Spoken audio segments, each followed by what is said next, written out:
اور بالخصوص ہماری جو بیٹیاں ہیں ان کی حفاظت اور ان کی عصمت اور آبرو کا پہرا اور زیادہ اہمیت اختیار کر جاتا ہے، اور اس میں ہمارے سامنے نمونہ سیدہ فاطمہ الزہرا رضی اللہ تعالی عنہا کا ہی موجود ہے۔ دور موجود کے محققین یہ کہتے ہیں کہ تم پردے میں عورت کو سمیٹ کر کے اس کی آزادی سلب کرنا چاہتے ہو، واجبی سا پردہ کافی ہے، لیکن چہرے کا، ہاتھوں کا اور دیگر جو ہے وہ کچھ اعضاء کا پردہ ضروری نہیں ہے، اور صرف عورت کا پردہ، مخصوص اعضاء کا پردہ شریعت نے دیا ہے۔ آپ کو مختلف چینلز پر بیٹھے ہوئے ایسے لوگ نظر آئیں گے جو اس بات کی اس نازک دور میں تبلیغ کرتے ہیں جب عورت پہلے ہی بے پردہ ہو چکی ہے، عورت پردے میں لپٹتی چلی جا رہی ہے اور اس کی نہ آنکھیں نظر آ رہی ہیں نہ ہاتھ نظر آ رہے ہیں، اور اس کے لیے جو ہے وہ کوئی ایک راستہ بھی باقی نہیں بچا، تو پھر تو کوئی یہ تبلیغ کرے تو سمجھ آتا ہے کہ ہو سکتا ہے کسی جو ہے وہ تحقیق کے تحت یہ بات کر رہا ہو۔ جب عورت اپنے لباس سے بھی باہر ہوتی چلی جا رہی ہے تو اس وقت یہ تبلیغ کرنا کیا معنی رکھتی ہے سوائے کسی ایجنڈے کے تحت، اور اس کے پس منظر میں کچھ ہمیں دکھائی نہیں دیتا ہے۔ تو وہ کہتے ہیں کہ چہرے کا پردہ نہیں ہے، ہاتھوں کا پردہ نہیں ہے، پاؤں کا پردہ نہیں ہے۔ شاید وہ اس بات کو جو ہے وہ سمجھنے سے قاصر ہیں کہ یہ محارم کے لیے ہے، عورت کا مخصوص اعضاء کا پردہ تو اس کے باپ سے بھی ہے، اس کے بھائی سے بھی ہے، اس کے محارم سے بھی ہے، حتیٰ کہ بیٹے سے بھی ہے، لیکن یہ جو اعضاء ہیں ان کا پردہ بھی عورت کے اوپر لازم ہے، چونکہ جو شر پیدا ہوتی ہے وہ چہرے سے اس کا آغاز ہوتا ہے۔ تو میں ایک بات کہا کرتا ہوں کہ یہ جتنے دلائل ہیں ان دلائل کے جواب بھی علماء نے دیے ہیں، یہ ساری بحث کی جا سکتی ہے۔ میری مائیں بہنیں تصور کر لیں کہ سیدہ فاطمہ الزہرا کا پردہ کیسا ہوگا، تو ان کے تصور میں حیا میں لپٹی ہوئی فاطمہ دکھائی دے گی۔ بلکہ سیدہ فاطمہ الزہرا سے جب پوچھا گیا کہ عورت کا صحیح پردہ کیا ہے تو انہوں نے کہا کہ عورت کا صحیح پردہ یہ ہے کہ وہ کسی مرد کو نہ دیکھے اور کوئی مرد اس کو نہ دیکھے۔ حضرت عبداللہ ابن مکتوم رضی اللہ تعالی عنہ کے سامنے ازواج مطہرات نے پردہ نہیں کیا تو وہ آنکھوں سے نابینے تھے، تو حضور نے اس پر انہیں تنبیہ کی کہ تم نے پردہ کیوں نہیں کیا؟ تو انہوں نے کہا حضور وہ تو نابینا ہیں، تو فرمایا کہ تم نابینا تو نہیں ہو۔ تو پردہ مرد سے بھی ہے، جہاں فتنے کا امکان بھی ہو، شریعت نے وہ راستہ ہی مسدود کر دیا ہے تاکہ کل کوئی فتنہ کھڑا نہ ہو جائے۔ تو میں سادی سی بات یہ کرتا ہوں کہ پردے کے حوالے سے دلائل کی دنیا بھی ایک بہت بڑی دنیا ہے، لیکن میری مائیں اور بہنیں یہ تصور کریں کہ سیدہ فاطمہ الزہرا کا پردہ کیا ہوگا، تو یہ تصور کرنے سے ہی طبیعت میں حیا پیدا ہونا شروع ہو جائے گا، اور سیدہ کا پردہ اور ان کی عصمت اور ان کی آبرو کا انداز سمجھ میں آ جائے گا۔ حضرت اسماء بنت امیس رضی اللہ تعالی عنہ فرماتی ہیں کہ میں سیدہ فاطمہ الزہرا کے پاس بیٹھا کرتی تھی اور انہیں سب سے زیادہ فکر اس بات کی تھی کہ زندگی میں تو عورت اپنے پردے کی حفاظت کر لیتی ہے،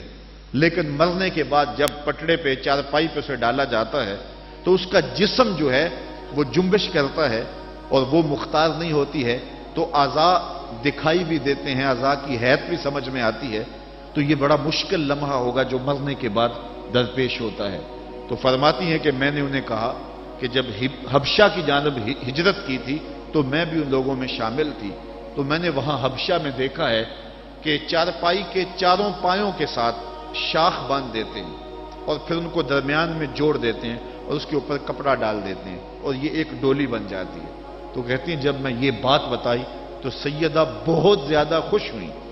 کہا یہ تو ایک بہت اچھا طریقہ سمجھ میں آ گیا جس سے مرنے کے بعد بھی عورت کے پردے کی اور اس کے جسم کی حفاظت ہو سکے گی، کسی کی نظر نہیں پڑے گی۔ تو یہ وہ سیدہ ہیں کہ جنہوں نے اپنے پردے کی حفاظت یوں کی کہ غیر مرد نے انہیں نہیں دیکھا، اور پھر مرنے کے بعد بھی ان کے لیے وہ ڈولی تیار کر لی گئی، رات کی تنہائیوں میں ان کا جنازہ پڑا گیا، اور یہ وہ پاک دامن خاتون ہے جن کا آنچل مہر و ماں نے بھی نہیں دیکھا ہے۔ اور جب قیامت کا دن ہوگا تو حضرت سیدہ فاطمہ تو زہرا 70,000 خواتین کے جلو میں نکلیں گی تو آواز آئے گی یا اہل الجمع غدوا ابصارکم لأن فاطمہ بنت محمد حتی تمر، اے لوگوں نگاہیں نیچی کر لو، محمد عربی کی بیٹی کی سواری گزر رہی۔ تو دنیا پر بھی ان کے پردے کی حفاظت، بعد از وصال بھی، اور پھر قیامت کے دن بھی۔ مجھے بتائے عورت، کیا وہ مغرب کی آوارہ لڑکی کے روپ میں زندگی گزارنا چاہتی ہے یا سیدہ فاطمہ الزہرا کے پردے کی وارث بننا چاہتی ہے؟ وہ سڑکوں پر لہرا کر چلنے میں فخر محسوس کرتی ہے یا کہ وہ اپنے مخصوص پردے میں لپٹ کر کے تقدس مہاب انداز میں گھر سے مجبوراً نکلنا پڑے تو نکلنا پسند کرتی ہے؟ کوئی بھی شریف زادی یہ پسند نہیں کرے گی کہ وہ مغرب کی حیا باختہ لڑکیوں کی طرح آوارہ مزاج ہو اور اس کی طرف شہوانی اور بھوکی اور غلیظ اور گندی نظریں اٹھے۔ وہ چاہے گی کہ میں تقدس معاب زندگی گزاروں۔ میری بہن، تیرا برقع تیرے لیے قید خانہ نہیں، تیرے برقعے کی ایک ایک سلوٹ تیرے حیا کا پہرا ہے۔ تو مغرب کی ٹینوں نہیں ہے، تو مشرق کی بیٹی ہے، تو فاطمہ ہے، تو عائشہ ہے، تو حفصہ ہے۔ تیرا پردہ اس کائنات کے حسن کی علامت ہے۔ تو سمٹ جائے گی تو امت پھیل جائے گی، تو گھر کو سنبھال لے گی تو امت بحر و بر پہ جاری ہو جائے گی۔ تو عورت کو گھر میں سمٹ کر کے اپنی اندرون خانہ ذمہ داریوں کو سنبھال کر کے اپنی عصمت اور اپنی آبرو کی حفاظت کرنی چاہیے تھی۔ اقبال نے بڑی خوبصورتی سے اس پر بحث کی ہے کہ عورت کے لیے پردہ ضروری ہے یا نہیں، اور پھر کہا عورت کو یہ خود اپنے آپ سے پوچھنا چاہیے کہ وہ کس روپ میں اچھی لگتی ہے۔ ذرا دیکھیے اقبال کا لہجہ، اللہ اکبر۔ اس راز کو عورت کی حقیقت ہی کرے فاش، مجبور ہے معذور ہے مردانے خرد مند، کیا چیز ہے آرائش و زیبائش میں زیادہ، آزادی نسواں یا زمرد کا گلو بند۔ اقبال کہتا ہے کہ عورت اپنے اندر کی عورت سے پوچھے کہ اس کے لیے حسن کہاں ہے، زمرد کا گلو بند اس کو دیا جائے اور وہ پردے میں جو ہے وہ سمٹ کر کے گھر کی ملکہ بن کے رہے، تو یہ اس کے لیے زیادہ اعزاز اور عزت اور فخر کی بات ہے، یا وہ جو ہے وہ آزادی نسواں کے نام سے بازاروں میں گھومتی پھرے اور مردوں کے سامنے ہنس ہنس کے باتیں کرتی پھرے۔ ایک عورت 4 گھر کے افراد کی خدمت کو اپنے لیے بوجھ سمجھتی ہے اور اسلام کو متعون کرتی ہے کہ اسلام نے مجھے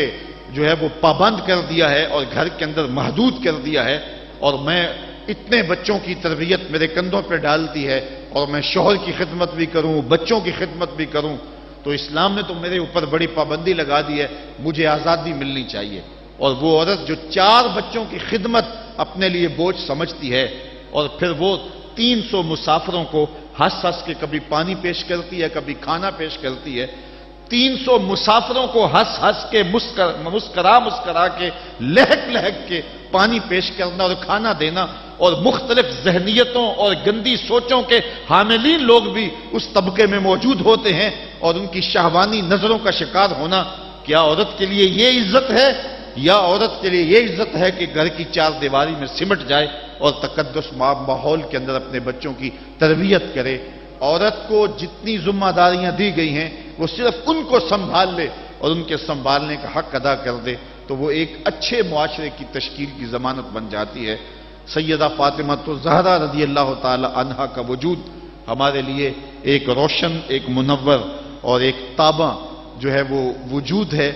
جس سے ہم مخدرات اسلام کی تربیت کے خد و خال لے سکتے ہیں۔ اقبال کہتا ہے تو نہ دانی کہ سوزے کراتے تو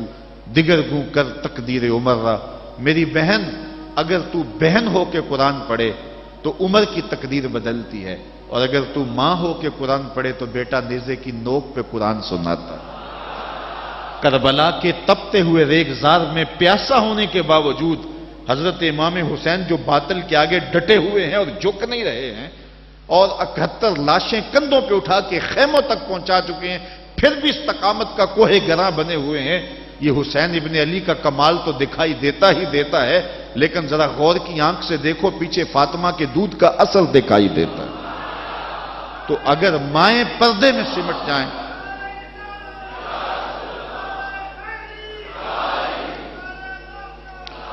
تو یہ حضرت امام حسین کی صورت کے اندر امت کو جو خوبصورت تحفہ دیا، بلکہ یہاں اقبال تو بے خود ہو گیا نا، وہ کہتے ہیں آپے سے باہر ہونے کی کیفیت، کہ عقیدت کا رنگ ایسا چڑھا کہ بس جذبات سے مغلوب ہوا۔ اقبال کہتا ہے کہ وہ کہتا ہے کہ رشتہ آئین حق زنجیر پاس فرمانے جناب مصطفیٰ، ورنہ گردے تربتش گردید میں سجدہ برخا کے او پاشید میں۔ اے فاطمہ، جو کام تو نے کیا، اگر شریعت کے حکم کی زنجیریں میرے پاؤں میں نہ ہوتی، اور آپ کے باپ کا ہی حکم کہ اللہ کے علاوہ کسی اور کو سجدہ جائز نہیں، یہ مجھے ملحوظ نہ ہوتا، تو میں کعبے کی طرف رخ کر کے سجدہ کرنے کی بجائے تیری قبر کی مٹی کی طرف منہ کر کے سجدہ کرتا، اور میں کعبے کا طواف کرنے کی بجائے تیری قبر کا طواف کرتا، کیونکہ جو کام تو نے کیا ہے وہ کسی اور نے نہیں کیا۔ نبی کے گھر کی ہے عظمت، نبی سے سنتے ہیں، علی کے گھر کی ہے عزت، علی سے سنتے ہیں، وہ جس نے معزز کیا گھرانے کو، حسین پال کے جس نے دیا زمانے کو۔ تو یہ تھا حضرت سیدہ فاطمہ تو زہرا رضی اللہ تعالی عنہا کا کردار۔ آج کی عورت سیدہ کے کردار کو اپنے لیے نمونہ حیات بنا کے اپنی زندگی کی راہیں متعین کر دے۔ اگر پندے سے درویش پذیری، ہزار امت بمیرت تو نہ میری، بطول باش و پنہا شو ازیں اثر کہ در آغوش شبیر بگیری۔ اگر فقیر کی ایک بات تو مان لے، ہزار امت مر جائے گی۔ اقبال کہتا امت مسلمہ تجھے زوال نہیں آ سکتا، اور وہ کیا ہے؟ بطول بن جا اور زمانے کی نگاہوں سے پوشیدہ ہو جا، پھر تیری گود میں بھی حسین کے جانشین جنم لیا کریں گے۔ تو جب عورتوں کا کردار بچوں کی تربیت تک محدود ہوتا ہے اور وہ اس کردار کو بحسن و خوبی نبھاتی ہیں، تو پھر ایک اچھا معاشرہ تشکیل پاتا ہے۔ لیکن جب حیا باختگی زمانے کو جکڑ لیتی ہے تو پھر قومیں اپنا وجود کھو دیتی ہیں۔ ہمیں ان تمام اسباب پہ غور کرنا چاہیے جس نے اس امت کو عروج سے زوال کی طرف دھکیل دیا، تو ہمیں ایک سبب یہ دکھائی دے گا کہ مخدرات اسلام کا جو کردار تھا، جو ذمہ داریاں تھیں، وہ اس نے پھر ادا جب کرنا چھوڑ دی اور اپنے دائرہ کار سے باہر آ گئیں، تو پھر وہ ذمہ داریاں نہ نبھانے کے سبب امت روح بزوال ہوئی۔ گھروں میں بیٹھ کر کے ماؤں نے تربیت کی تھی۔ ہم نے دور اسلام کے اندر بڑے بڑے مشکل حالات دیکھے ہیں۔ مشکل حالات میں جب اسلام پہ سخت سے سخت وقت آئے، لیکن جب